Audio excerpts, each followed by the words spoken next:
تبھی تو قادیانیوں کو ہم کافر کہتے ہیں، حالانکہ وہ ہمارے نبی کی نبوت پہ بھی ایمان رکھتے ہیں، آخرت پر بھی، فرشتوں پر بھی، جنات پر بھی، جنت پر بھی، جہنم پر بھی، لیکن انہوں نے کہا کہ مرزا کو نبی مانا جھوٹے شخص کو۔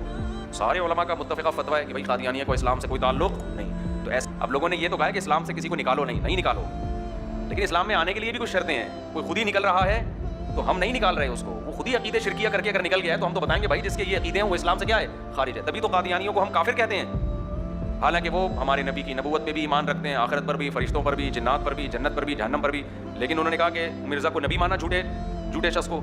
سارے علماء کا متفقہ فتویٰ ہے کہ بھائی قادیانیہ کو اسلام سے کوئی تعلق نہیں۔